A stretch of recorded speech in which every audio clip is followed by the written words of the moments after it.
The DEA in Arizona fighting against a major drug cartel, ramping up arrests and prosecution. At 2:48 a.m., a stretch of desert outside Phoenix lit up like a runway. Headlights cut through dust as armored vehicles rolled in from three directions. Helicopters hovered low. Truck engines stalled one by one as DEA and FBI agents flooded a logistics complex that, on paper, didn't exist. This wasn't a border crossing. This wasn't a stash house. This was a logistics hub, the kind that moves America every day. Warehouses, truck yards, dispatch offices, places designed to look boring, forgettable, harmless. And this one was cartel-controlled.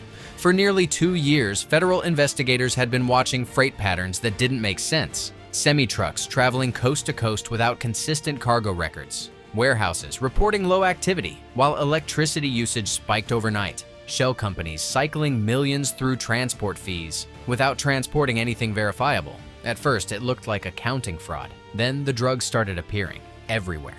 Methamphetamine seizures in Chicago, Atlanta, Denver, and Dallas all shared the same chemical signature, same production markers, same packaging materials, same distribution timing, different cities, one source. When analysts traced the trucking routes backward, they converged on a quiet industrial zone in Arizona, miles from the border, miles from scrutiny, perfectly positioned between east-west and north-south freight corridors. At 2:11 a.m., ground-penetrating radar confirmed what satellite images couldn't. Beneath the largest warehouse sat a void, a long one.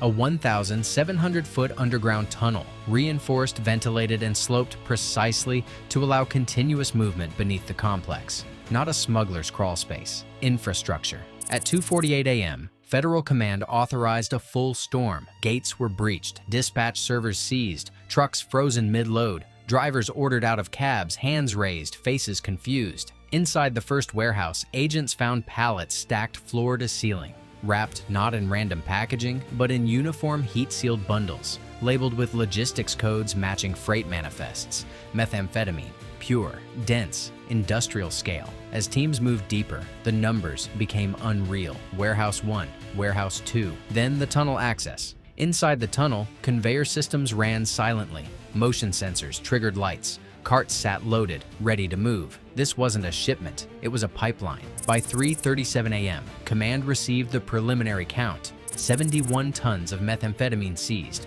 not intercepted, not delayed, seized. But the drugs weren't the most explosive discovery. Inside a locked office above ground, agents found financial ledgers that didn't track inventory. They tracked protection, payments routed through shell companies, consulting fees, compliance services, all tied to names that didn't belong in a drug case. Local officials, regional power brokers, political intermediaries. By dawn, investigators realized this wasn't just a cartel hub, it was a protected one.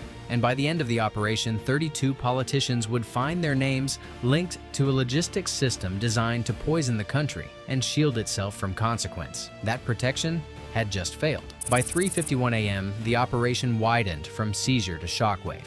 Federal engineers descended into the tunnel first, not cautiously, confidently.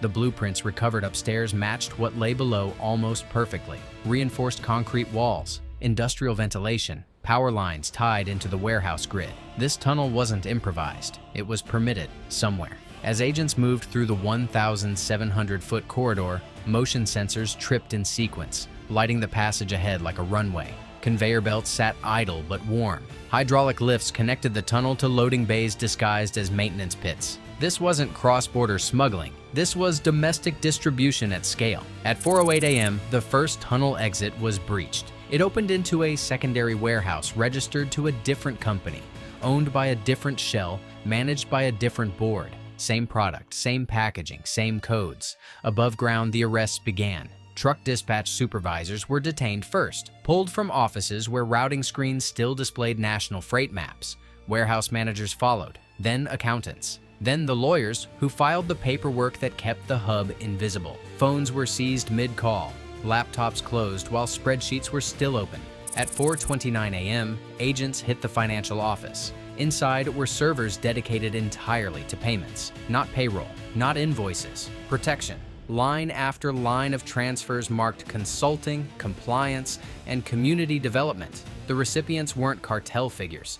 They were elected officials. Not all of them knew each other. That was the point. The payments were compartmentalized. spread thin enough to look legitimate on their own. Together, they formed a shield. At 5:02 a.m., federal prosecutors were looped in. Emergency indictments began drafting before the final counts were complete. This was no longer a narcotics case. It was a corruption case with drugs attached. Outside the complex, truck drivers sat on the curb, stunned. Many claimed they had no idea what they were hauling. Some were telling the truth, others weren't. Inside the warehouses, agents continued counting. 71 tons became a verified figure, not potential, not estimated, weighed, logged, seized. At 5:37 a.m., the first wave of arrests crossed into politics. A local council member was detained at home.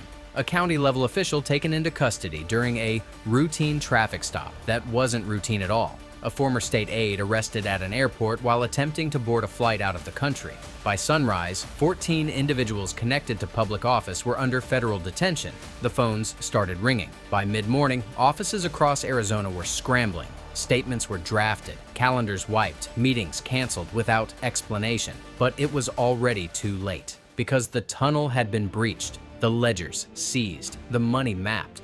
And once that happened, protection turned into evidence. This hub hadn't survived because it was hidden. It survived because it was allowed. And now, the allowance was gone. By day 2, the investigation stopped being an Arizona story. It became a federal reckoning. Just after midnight, prosecutors unsealed the first wave of indictments. The document was long, dense, relentless, and buried inside it was the number no one expected to see in a narcotics case. 32 public officials named, not accused in passing, not mentioned indirectly. Formally charged. Some were current office holders. Others had quietly left public service years earlier, assuming distance meant safety. It didn't. The charges varied by role, but the pattern was identical. Bribery tied to transportation oversight, conspiracy to facilitate narcotics distribution, abuse of public office, money laundering through campaign-linked entities. The payments traced back to the logistics hub were small enough to hide individually. 10,000 here, 25,000 there, always routed through shell consultancies, community grants, or infrastructure advisory firms. But together, they totaled tens of millions. And they bought silence. At 7:18 a.m., federal agents executed arrest warrants simultaneously across the state. A city council member detained outside his home before sunrise. A county transportation official arrested in his office as staff looked on. A former state-level advisor taken into custody at a private gym, handcuffed in the parking lot. No announcements, no speeches, just arrests. By mid-morning, 9 politicians were already in federal custody, denied bail due to flight risk and the scope of the charges. Others surrendered quietly through attorneys, hoping cooperation would soften what was coming. It didn't. Inside federal court, judges were blunt. Public trust had been weaponized, infrastructure oversight had been sold, and a logistics system moving 71 tons of methamphetamine nationwide had operated because officials looked the other way, or were paid to. Meanwhile, the hub itself kept giving up evidence. Inside the tunnel's control chamber, agents discovered routing software tied directly to national freight schedules. The meth wasn't being shipped randomly. It was synchronized with legitimate trucking lanes, timed to avoid inspections, routed through jurisdictions known to be politically friendly. Protection wasn't local, it was layered.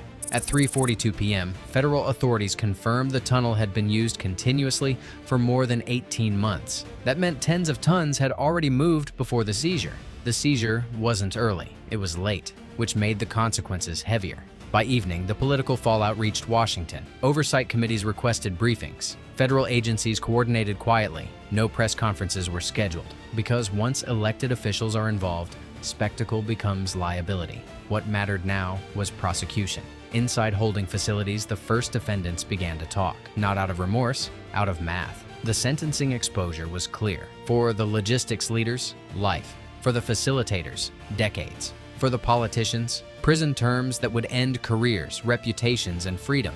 The shield that had protected the hub was gone, and with it went the illusion that political power could outpace evidence. By the time sentencing hearings began, the case had already dismantled more than a cartel operation. It had dismantled careers. The first courtroom session lasted less than an hour. There were no arguments about guilt, only negotiations about survival. The lead logistics architect, the executive who oversaw the Arizona hub's routing systems, tunnel construction, and shell companies, was sentenced first. Life in federal prison, no parole. The judge cited the scale of harm, the deliberate abuse of infrastructure, and the length of time the operation had been allowed to function. 71 tons wasn't treated as a quantity. It was treated as impact. 3 senior lieutenants followed. 45 years, 42 years, 38 years. Each sentence stacked mandatory minimums tied to continuing criminal enterprise statutes and aggravated narcotics trafficking. Cooperation reduced none of them below decades. Then came the political defendants. The courtroom changed tone. Former city council members, county transportation officials, legislative aides, people who had once approved permits, altered inspection schedules, delayed audits, all stood before the bench as the payments were read aloud. Amounts small enough to deny individually, massive in total. The first politician received 18 years for conspiracy and bribery. Another received 22 years after prosecutors proved he intervened directly to block inspections near the hub. A former state-level official, once considered untouchable, was sentenced to 27 years after evidence showed he helped secure zoning exemptions that allowed the tunnel to be reinforced without scrutiny. In total, 21 of the 32 exposed politicians were sentenced to federal prison terms ranging from 12 to 27 years. Several others entered cooperation agreements, trading testimony for reduced sentences that still measured in decades. No one returned to office. No one retained a pension. No one walked free. The logistics hub itself was dismantled under federal supervision. Warehouses were stripped, equipment seized. The tunnel was collapsed in sections filled with reinforced concrete and permanently sealed. The methamphetamine, all 71 tons, was destroyed following evidentiary review. Not redistributed, not delayed, gone. Financial consequences followed fast. Campaign accounts frozen, property seized, shell companies dissolved by court order. Entire political organizations collapsed overnight when donors disappeared and leadership vanished. Arizona didn't announce reforms, it enforced them. Transportation oversight was federalized. Permitting systems rewritten, audits automated. Any anomaly that once required permission to investigate now triggered review automatically.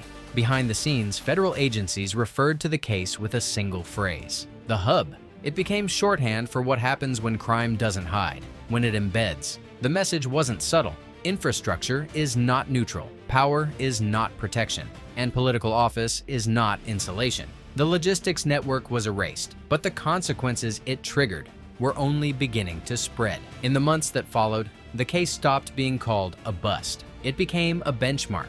Federal agencies across the country quietly reopened logistics cases that had stalled for years. Freight anomalies once dismissed as accounting errors were re-examined. Zoning exemptions were pulled. Campaign finance records were cross-checked against transportation permits. Patterns emerged fast. Warehouses that never seemed busy but ran lights all night. Trucking firms with flawless compliance records and inexplicable profit margins. Inspection schedules that changed just before shipments arrived. What Arizona exposed wasn't a loophole, it was a method. And once investigators knew what to look for, the method didn't survive. Several states announced sudden routine audits. They weren't routine, they were targeted. Warehouses were inspected without warning. Dispatch systems were mirrored. Financial trails were frozen mid-transfer. In some cases, nothing was found. In others, operations shut down overnight before warrants were even served. The ripple reached Washington quietly.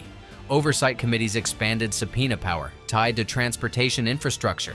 Federal task forces were granted standing authority to audit logistics corridors that cross state lines. The political calculus shifted. Protection became risk. Inside federal prisons, the consequences settled in. The logistics architects were transferred to long-term facilities reserved for organized criminal enterprises. Restricted movement, limited contact, no special status. The politicians sentenced in the case were processed like everyone else. No titles, no exemptions, no influence. Court records show the last appeals denied within weeks. The evidence was overwhelming.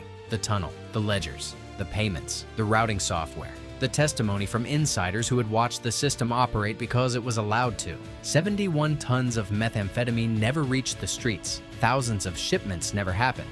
And a protection network that once felt permanent collapsed under its own documentation. The Arizona hub doesn't exist anymore. The tunnel is sealed. The warehouses are empty. The shell companies dissolved. The names that once shielded the operation now live only in sentencing transcripts. And that's the part most people don't see. This wasn't a victory because it was loud. It was a victory because it was final. Infrastructure was dismantled, power was neutralized, and consequences were permanent. If you want more investigations like this, the ones that don't stop at exposure, the ones that end with real prison sentences and systems erased, subscribe now, because the next hub isn't underground. It's hiding in plain sight.